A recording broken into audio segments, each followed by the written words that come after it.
Isang mapagpalayang umaga ulit sa iyo mga katoto. Dito ulit si Kokoy Silvestre. Meron po akong nakuha na video na yung pagpupulong po ng Silvestre Garcia family para po sa darating na kasal ng aking anak na si Bernice at si Gani po. Ito ine-edit ko po at sana ay panoorin nyo po hanggang dulo. Napapanood ko lagi ko sa Facebook. Hindi pa Wednesday. So talagang ako sa Wednesday. Ngayon, sabi nga ni Balay, kung magkakatuloy ay marami pa sa dosis, hindi ka na mataras. Pero huwag naman sana. Gani, Bernice, normal sa mag-asawa mag-away. Huwag lang physical. Saka, kung ayaw na sa anak ko, ibalik mo na sa akin. Pero kung ayaw ng tatay mo, iniligaw kita. O ayaw mo balik. Ako mismo magliligaw ko. Hindi lang, basta yun lang, konting tipid. Huwag masyadong, alam niyo na, kakain ng leftover. Gani, alam mo na yun, ito talaubos. Sige. So yan, maraming salamat po sa ating mga nagiging, ng ating mga kananan.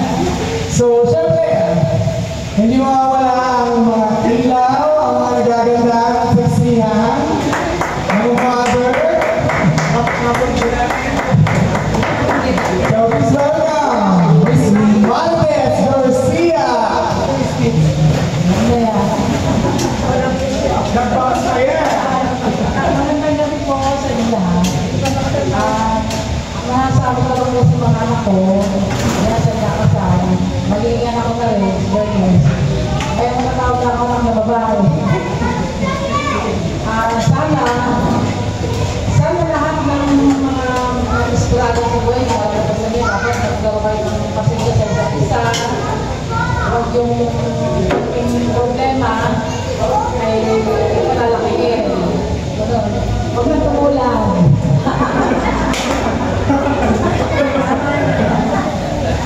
Basta maging strong lagi, kailangan naman magkaroon ng patience sa lagi.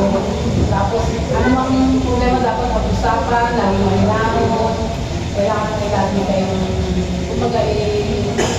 maging mabait para sa isa. Lagi yung piliin ng isa-isa. Sana hindi naman. Best actress talaga. Ang umiyak, hindi pa rin. Nagpapasalamat ako dahil nakaras tayong lahat, maayos, kumbaga okay naman tayong lahat. Sana pagkakumangan mo kayo, isang matapos, okay ang lahat. Hindi lang ang masabi ko. Sana pakamahalin nila yung isa para kami lang magpawan.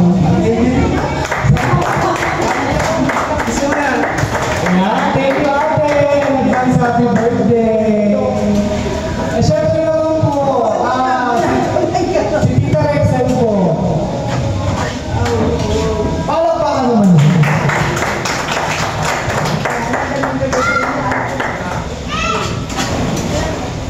Ayun.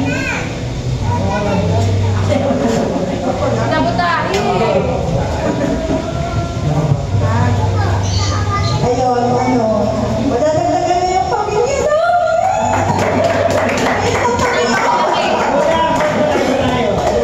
dadami na kami, tapos magkakaroon ng lalaki, kasi yung babae ayun, Gani, alam mo na yan, pagmahalan kayong dalawa, huwag kayong magsakitan, physical at salita, alam mo na yun, at saka ano ba yun? Walang iiyak. Iyak na yan. Sabi ko, ako iiyak ano kasi, bagay, kami kasi tatlo para kami magbabarkada. Bunso namin itong si Imang Kutos. Ang pangalay sa amin doon. Ayun, sa bagay, tayo pa rin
mag-ingat lagi sa trabaho lalo na kami ngayon. Kaya tigagas naman sa nakabamin pasensya may ulat. Matigas ang ulo. Mga everything mo kasama. Ulan, tagal kayo.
Ayan, thank you so much. Siyempre, hindi naman pwedeng walang message tayong maririnig sa ating lovely couple for tonight. So, pinatawagan natin, Bebs! Bebs, alam na. Magandang gabi po sa salamat sa mga pumunta. Itong message ko para sa kabila. Para kay Tito sa akin. Salamat. Bali na dito. Dumating na yung araw. Gusto ko na makasama si Bernie sa Bernie. Hinihingi po yung kamay niya sa inyo. Hindi kamay, paano yung kamay pamangkin mo?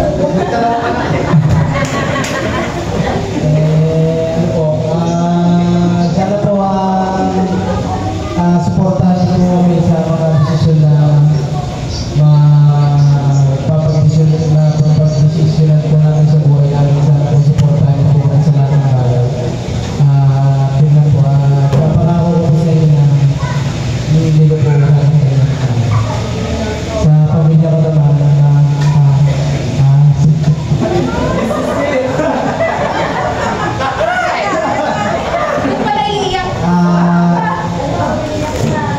salamat sa lahat.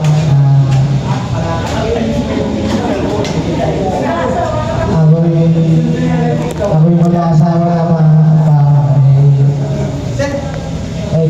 kahit gano'n ako naman nandito pa naman ako.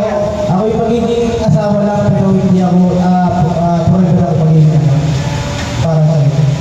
Dadagdagan lang ako'y magiging isang tatay, magiging isang asawa.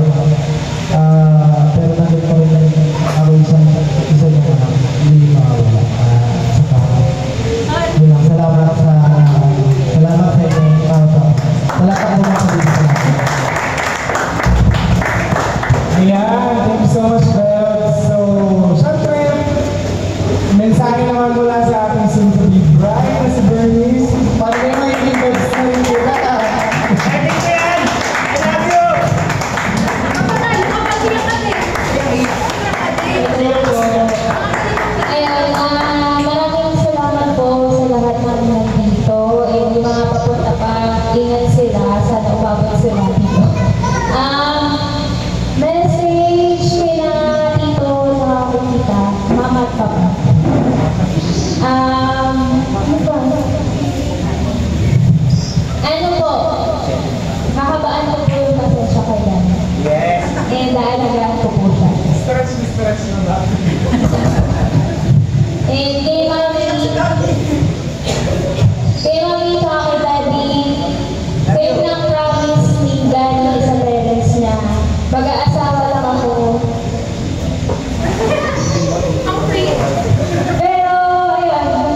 Ayun po. Yun lang, siguro, diniscuss namin yung details nung lahat naman yung dito, lahat naman dito invited naman. So, sana makita po lahat namin kayong lahat sa December 6.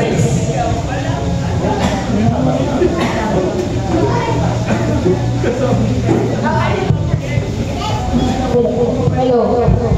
Ayun po,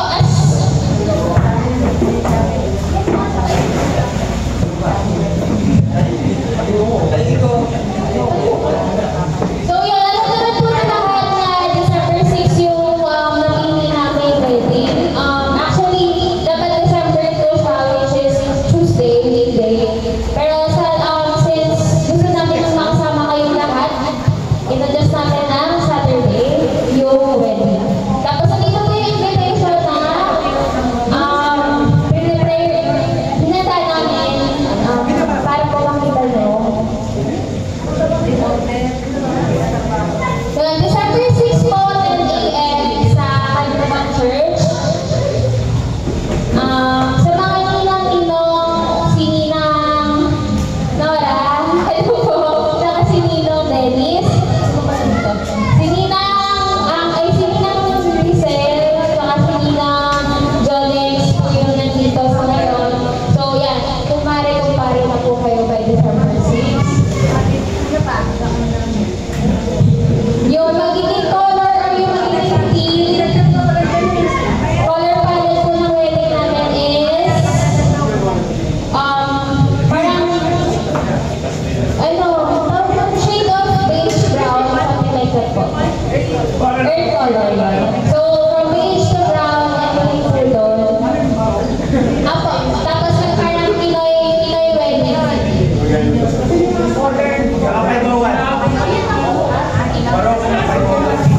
Ayan, so pero mga Filipinana, pero syempre, hindi naman po namin kayo i-record ng full gas na Filipinana at parang Tagalog. Kung ano lang po yung makakayanan natin, okay na po kami doon, basta yung presence lang po yung importante sa amin. And then yung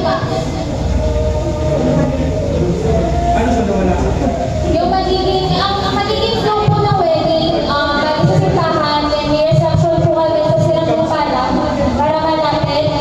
And then hindi po kasi, so since limited na po yung budget, syempre, 100 bucks lang po yung hanang i-invite sa proper reception.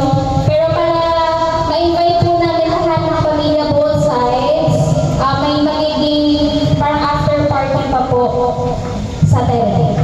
Yun po.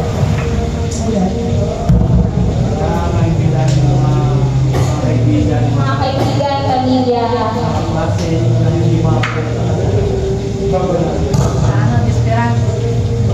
Nakasal mo. Tapos yun nga, syempre ang priority dun sa reception, mainly is yung family namin. Bigan, yun po. Kapatid nila dito, kapatid nila dito. Tapos yun.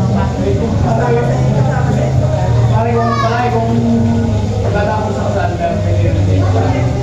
kaso hindi namin sila required.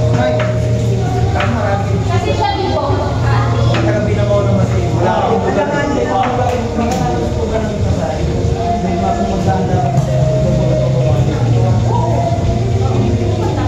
pwede ba kami mag-share doon? Doon na po yung iuman. Araw na ba kayo? Tapos, ang plano po kasi sa side namin, since taga-malayo talaga kami, hindi kami sa bagay na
Nakaligod na yata yung mga.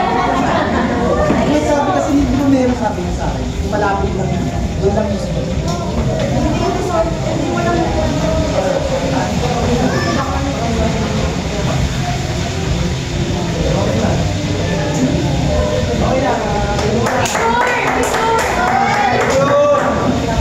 Yung yata ko nila yun. Okay. Nagkasundo na. Ayan mga katoda. Natapos na po. Di ko po nakuhanan yung ng pa-landscape yung iba.